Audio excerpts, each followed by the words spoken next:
I'm feeling kind of mellow, but we're here to talk about Rage with Matt Hooper, who's the design director on the game at id Software. And so, Matt, what are you showing here at E3?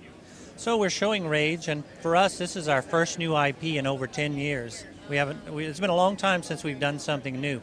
Way back when we kind of introduced the world to first-person shooting with Wolfenstein, and then we moved to Doom, and then we moved to Quake. We've had these successive leaps in technology, but it's been a long time since we kind of married a brand new IP, brand new fiction, with a new technology. In this case, it's id Tech 5.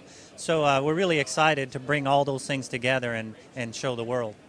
And what's the demo about here behind us? So we're showing various areas of the game and kind of the things that make it different. So we start out in the wasteland, we jump in a vehicle, we talk to some interesting characters, we blow up some other enemy vehicles, we go to town, we show a lot of different elements of the game. Then we jump around between different environments that show id's bread and butter, the first-person shooter and the action side of things. So we really want to show the diversity in the game. That's why we jump around so much and show all the different elements.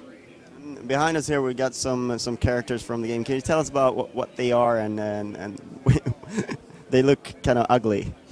Yeah, those are some of the mutants in the game. When you step out into this world, it's this twisted world, and you're not sure what to expect. And you run into a couple of these guys, and they're really nasty, and they'll come at you. They sort of resemble humans, but they're a lot more savage and fierce. Looks like they're melee. They're looking to get up close and personal with you. Yeah, so we have some of them are melee, some of them will throw knives at you, some of them will throw fireballs at you, some of them are 3 times as big as this, some of them are 10 stories tall. We have a lot of different variety, not only in the mutants, but the bandits and all of the combatants that you run into in Rage. What's the backstory and how did they become like this? Well, so the backstory of Rage is that a big asteroid, it's on its way to collide with Earth. And, they bury you beneath the world and you come back up at some time. But the world's been twisted and affected, and there was some radiation with the comet and the impact, and it didn't destroy all of the Earth. But they're really humans that have kind of evolved in a strange way. And you touched on what its bread and butter was with the action parts of the game, but you're also adding a lot of elements that you haven't necessarily done before. And how's that been for you? Yeah, so we're careful to stay true to that first-person shooter action. Means accessible controls.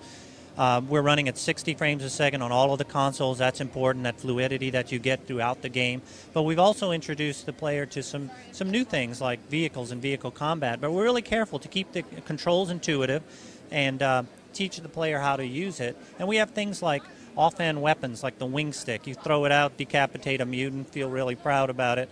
But those are one-button clicks. We have engineering items, these little gadgets, these cool little tools that the player gets to use. If you have the plans and the parts to build it, you can build it anywhere in the world, and then you get things like placeable turrets, a little remote control bomb car. So we teach you how to use it, then you can decide when and where you're going to use it throughout the rest of the game. But again, select it, one click, it's out there. So we still are that action shooter. I understand you have some bits of loot and that sort of stuff as well in the game. Can you talk us through that? We do, and we kind of treat that the same way. That you have to be careful about not going too far to the other side with what we're trying to do. So you have an inventory, but there's no encumbrance, for instance. If you earn it, if you fought so hard to get that item, put it in your backpack, take it back to town, you can sell it, you can turn it into maybe another item you want.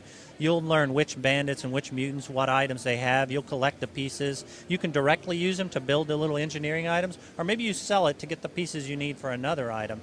But there is an economy, there is looting, you do find items around the world, but it still stays true to that core action shooter.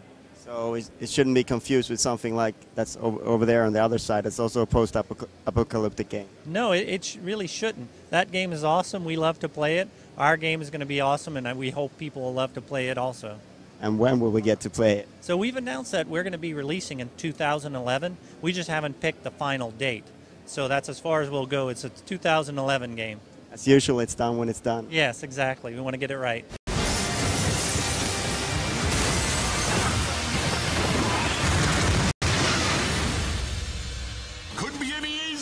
What do you say?